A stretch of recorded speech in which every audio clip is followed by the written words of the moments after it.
बच्चों, मैं आप लोगों को बिहारी पढ़ाने जा रही हूँ। इससे पूर्व मैंने आप लोगों को 23 दोहे बिहारी के पढ़ाए। आप लोगों के पाठ्यक्रम में 25 दोहे हैं और ये सारे दोहों की व्याख्या मैंने क्रमवार आपके कर दी है और अब अंतिम 2 दोहे बचे हैं जिनकी मैं आप लोगों के सामने व्याख्या कर रही हूँ। फिर आप लोगों का जो पाठ्यक्रम का कवि बिहारी है, रीतिकालीन काव्य पुस्तक के अंतर्गत जो कवि आपका बिहारी है वो आपका पूर्ण हो जाएगा। बिहारी के बाद हम आपको रीतिकाल का जो प्रवर्तक आचार्य है उस आचार्य केशव का अध्यापन या अध्ययन हम आप लोगों के सामने करेंगे। उनकी रामचंद्रिका हम आप लोगों को पढ़ाएंगे। तो जैसे जैसे मैं आप लोगों को अर्थ समझा रही हूँ वैसे वैसे आप भी स्वयं में अध्ययन करते रहिए। तो अब यहाँ पर देखिए, कवि जो है वो नथ नायिका के द्वारा नाक में पहनी गई नथ के सौंदर्य को बता रहा है कि नायिका इतनी सुंदर है, उसने 2 मोती वाली नथ को धारण किया है। तो इसीलिए नथ को कह रहा है कि तुझे बहुत ज़्यादा अभिमान करने की आवश्यकता नहीं है। इसलिए वो कह रहे हैं कि तुझे पहनकर तो नायिका इतनी सुंदर दिख पड़ती है कि वो सारे संसार को अपनी ओर फंसाना चाहती है। तो नायिका ने उस नथ को धारण किया है, इसलिए उस नथ की सुंदरता और भी अधिक बढ़ गई है। इसलिए कवि क्या कह रहा है, इही द्वेही मोती सुगत तू।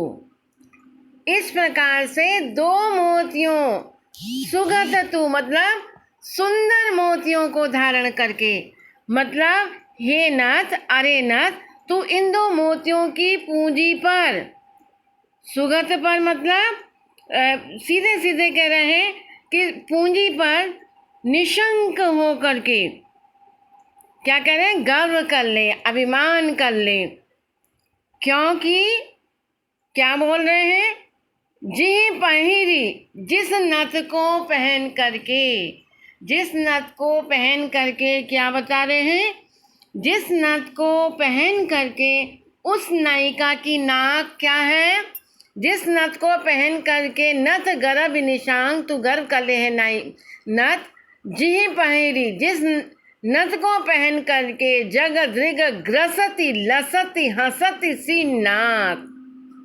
वह नायिका की नाक क्या कर रही है, उस नायिका की नाक हंसती सी सुंदर शोभायमान दिख पड़ती है और संसार की आंखों को फंसाती है। जग दृग ग्रसती, अपने नेत्रों से समस्त संसार को आकर्षित करती है। तो इही देहो मोती सुगत तू। तो सुगत का अर्थ है मतलब पूंजी, गर्व ही मतलब अभिमान कर ले। तो इसीलिए मैं आपको बता रही हूँ, हंसती सी लसती सी सुगण जान पड़ती है।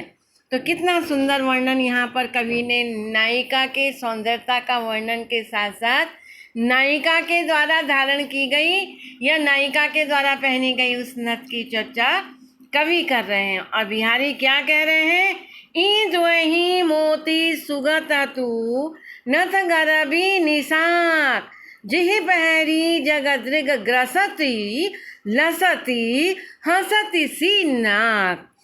तो वो सीधे सीधे कह रहे हैं, अरे नथ, तू इन 2 मोतियों की पूंजी पर, इही द्वेही मोती सुपत तू नथ गर्भ निशाक। हे नथ, तू इन 2 मोतियों की पूंजी पर निशंक होकर गर्व कर ले। क्योंकि जी पहिरी, जिसको पहनकर, कौन, उस नायिका के लिए कवि संबोधित कर रहा है, जिस नथ को पहनकर क्या कह रहा है, वो कह रहा है हंसती सी। नायिका क्या हो रही है, हंसती सी, यानी सुंदर शोभा संपन्न होती हुई दिख पड़ती है। और जग दृग ग्रसती, संपूर्ण संसार के नेत्रों को अपनी ओर क्या करती है, फंसाती है। तो बेटा बहुत ही सुंदर यहाँ पर देखिए कितना सुंदर वर्णन कवि ने किया है कि हंसती सी नाक, हंसती हुई सी नाक, जगदृग ग्रसती, संपूर्ण संसार को अपने माया जाल में फंसा डालती है, अपने सौंदर्य के जाल में आकृष्ट कर लेती है, संपूर्ण संसार को घायल कर लेती है। ई जो ही मोती सुगत तू, ऐसी सुंदर पूंजी रूपी नथ क्या कर रही है, वो सीधे सीधे सुंदर पूंजी रूपी वो नथ क्या कर रही है, अरे नथ तू इन दो सुंदर पूंजी मोतियों की पूंजी पर निशंक होकर तू गर्व कर ले, अभिमान कर ले, क्योंकि तुझे पहनकर उस नायिका की नाक हंसती सी सुंदर शोभामान दिख पड़ रही है, और जो कि संसार की आँखों को अपनी ओर निश्चित रूप से क्या कर रही है, आकर्षित कर रही है। तो बहुत ही सुंदर आप देखिए यहाँ पर कवि ने जो है ब्रज भाषा के द्वारा अपने भावों की अभिव्यक्ति, नायिका के सौंदर्य का चित्रण बहुत सुंदर रूप में किया है। क्यों सह बात न लगे थाके भेद उपाय, हट दृढ़ गण गणवे सू चली लीजे सुरंग लगाए।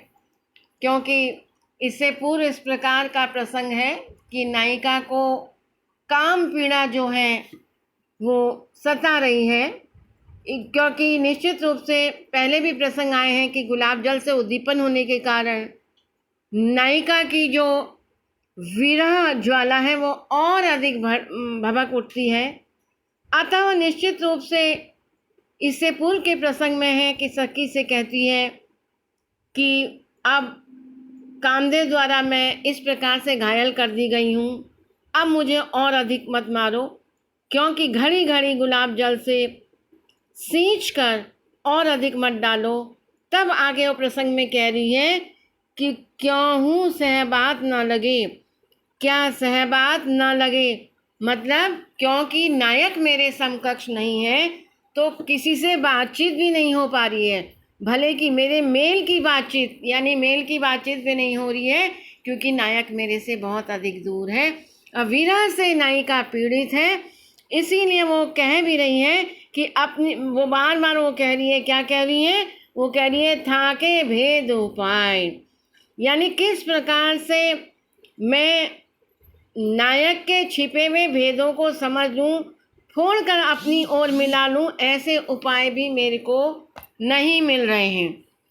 गढ़ में बैठी हुई, गढ़ में तो नायिका क्या है, हट दृढ़ गढ़, गढ़ में हट पूर्वक, हटता पूर्वक अपने गढ़ में बैठी हुई है, और सुचली लीजिए सुरंग लगाए, यानी वो प्रेम रूपी सुरंग के द्वारा क्या करना चाहती है, वो अपने सुरंग मतलब वह छिद्र जो बारूद के ढेर से भरकर गढ़ जिस गढ़ को उड़ा दिया जाता है।